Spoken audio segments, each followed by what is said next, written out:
So hey guys welcome back to Sandy blogs. तर guys हा जो ब्लॉग आहे तो वटभरणीचा ब्लॉग आहे. आमच्या शेजारी एक मुलगी राहते, म्हणजे मानलेली बहीणच आहे. तर तिची वटभरण आहे. तर ह्या ब्लॉगमध्ये जास्त तर कारण तो कार्यक्रम आहे तो महिलांचाच असतो, सगळे लेडीज वगैरे दिसतील. तर हा ब्लॉग मानसी पूर्ण कंटिन्यू करणार आहे आणि एंडिंग पण तीच करणार आहे. तर मी फक्त कॅमेरा पकडणार आहे. तर बघू हा ब्लॉग कसा होतो. आणि सर्वांना वर्षवासाच्या हार्दिक शुभेच्छा. हॅलो गाईज, आम्ही चाललोय 7व्या महिन्याची ओढभरणी करायला. आमच्या शेजारी एक मुलगी राहते, तिला 7वा महिना चालू आहे, त्याची ओढभरणी करायला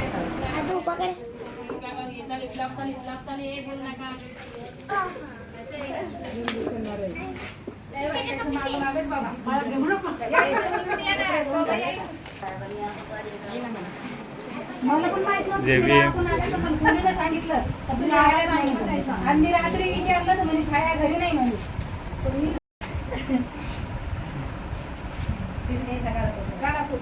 इकडे मी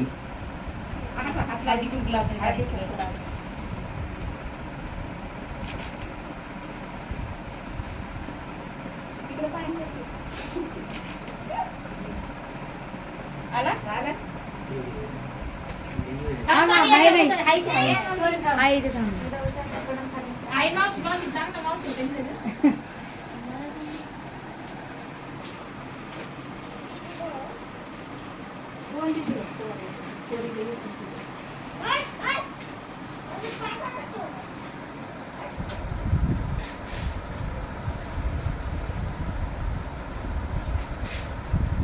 गोल्याची बाई तुम्ही याला ओळखता ना सोन्याला?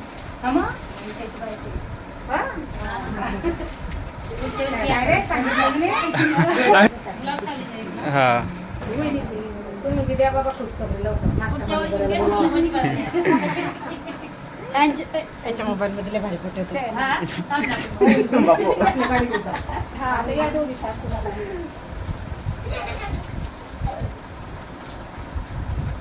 हिने पण नाही सांगितलं सकाळी मला पूजाला पूजाला ना घराच्या बाहेरच ती गेलीच नाही ती घरी. सोनूने पण नाही सांगितलं. लनूकडेच आहे ती कवाची तयारी करायला. कोणत्या सोनूला मी पण नाही सांगितलं. मग अशी मीला भेटले होते.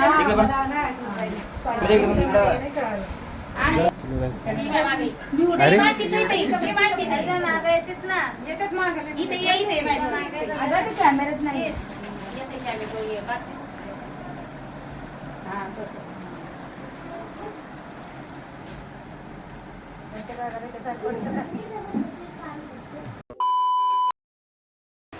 ओळखणीचा कार्यक्रम झाला आणि आम्ही जस्ट आताच घरी आलो. ते आता आपल्याकडे कुठे घरी का? स्वागत है हमारे घर में आपका.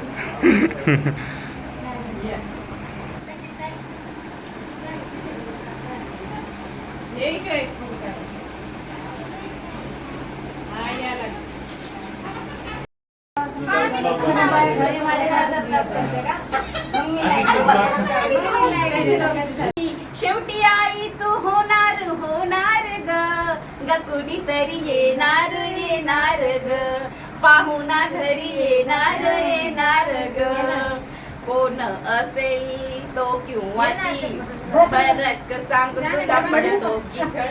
शेवटी आई तू होणार ग कोणीतरी आहो पूजा ताई ग कोणीतरी येणार ग पाहुणा घरी येणार ग. एक मिनिट. या माझ्या दलित बांधवांनो पूर्ण आलं पाहिजे ते. या माझ्या दलित बांधवांनो रंजल्यानो आणि गांजल्यानो देईन तुम्हाला करून मी खुले काळाराम मंदिर चौदारचे तळे काळाराम मंदिर चौदारचे तळे. या माझ्या दलित बांधवानो रंजल्यानो आणि गांजल्यानो देईन तुम्हाला करून मी खुले काळाराम मंदिर चौदारचे तळे काळा राम मंदिर चौदारचे तळे माणूस असूनी तुम्हा माणसाना माणुसकीची जाण नाही माणूस असूनी तुम्हा माणसाना माणुसकीची जाण नाही हिनवेपणा सोड चल उठ गोवर्धन जगण्यात या शान नाही मुक्त बंधनातून वावरा संग्रामी या पुढे लढाया सोडून पण गुढीचे कळे काळा राम मंदिर चौदारचे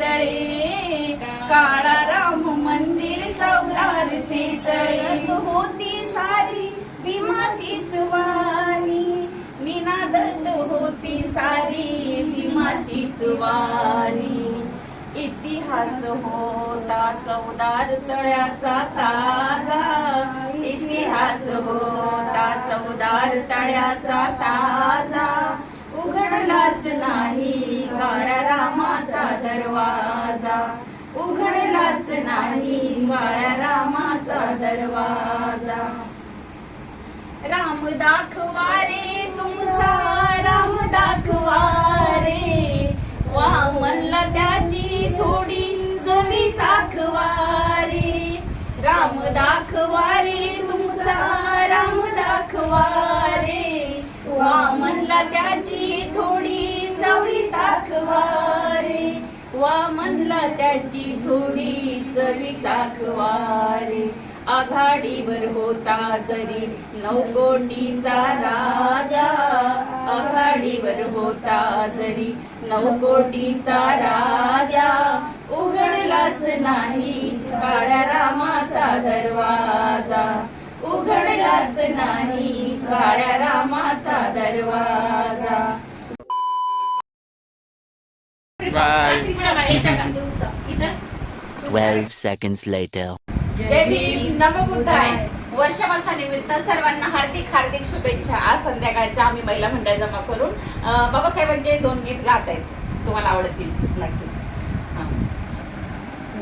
चांदण्याची छाया कापराची काया चांदण्याची छाया कापराची काया माऊलीची माया होता माझा भीमराया माऊलीची माया होता माझा भीमराया चांदण्याची छाया कापराची काया चांदण्याची छाया कापराची काया माऊलीची माया होता माझा भीमराया चोचितला चारा देत होत सारा चोचितला चारा देत होत सारा मायेचा उबारा देत होत सारा मायेचा उबारा देत होत सारा चिला पिलावरी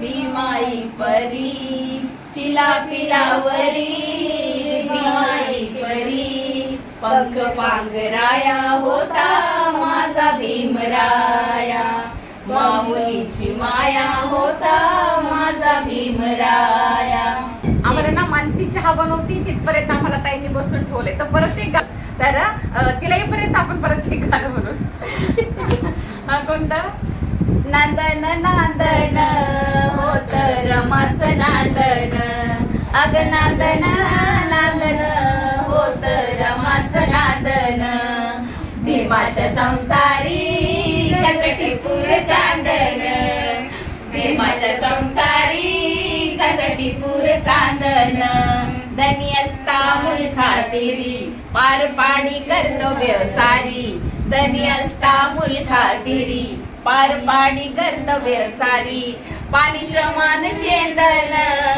आसरमाच नांदन पाणी श्रमान शेंदन आसरमाच नांदन भीमाच्या संसारी कसटी पूर चांदन भीमाच्या संसारी कसटी पूर चांदन नव्हती गरिबीतीच नवी होती परिचित माहेर गावी नव्हती गरिबीतीच नवी होती परिचित माहेर गावी कोंड्या मांड्याचं रांधण होत रमाचं नांदन भीमाच्या संसारी कसटी पूर चांदन अग नांदन नांदन होत रमाचं नांदन भीमाच्या संसारी कसटी पूर चांदन एक गाणं म्हणते आम्ही एक नवरीचं गाणं आहे हा.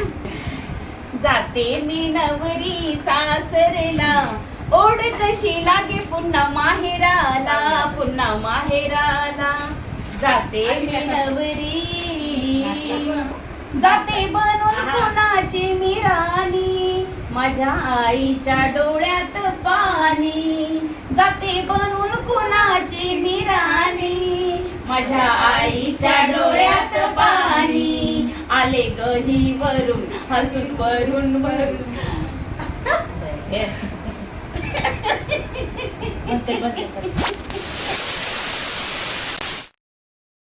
मनातून माणसाचं हृदय भरून येतंय. आईचं म्हणजे लय मोठं माणसाचं हे असतंय. आईचं सारखं कुठंच प्रेम भेटणार नाही. भेटतच नाही. पैसे देऊन द्या करून पाठवायला आई पण नाही भेटत. आईचं जय भीम नमो बुद्धाय. वर्षवास चालू आहे. वर्षवासानिमित्त सर्वांना हार्दिक शुभेच्छा.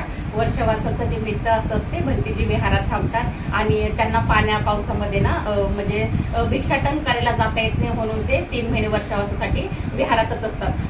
हे बुद्धांनी नियम लावून दिलेले आहेत आणि म्हणजे ते ना पहिले भंतीजी पावसामध्ये भिजून शेतातनं जंगलातनं म्हणजे प्रवास करून भिक्षाटनाला जायचे. तर मग त्याच्यामुळे त्यांना हे बंधन लावले का तुम्ही विहारातच राहा. या टायमामध्ये त्यांचे चिवर 2च असायचे नाही तर कदाचित कुणाकडे एकच असायचं. तर मग त्याच्यामध्ये ते भिजून आजारी पडायचे. त्याच्यामुळं भंतेजी विहारामध्ये वर्षवासानिमित्त राहतात आणि आमचंही चुकते. आम्ही विहारात थोडे फार कमी जातो कारण सांगू नाहीत पण कारण सांगते मी सॉरी. तर आम्ही नियमात घरीच बुद्धाई धम्माचं वाचन करतात.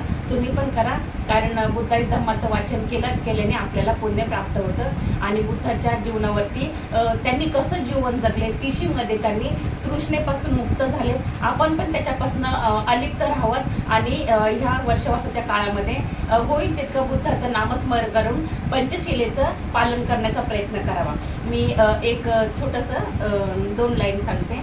मी धम्म सांगते नवा नवा मी सांगते म्हणून नव्हे तुम्ही स्वतः अनुभवा. जय भीम. आम्ही स्वयंपाक राहिले आणि सगळे कामचे वाट पाहत असते. 5 वाजता शाळेच्या घरी आल्या.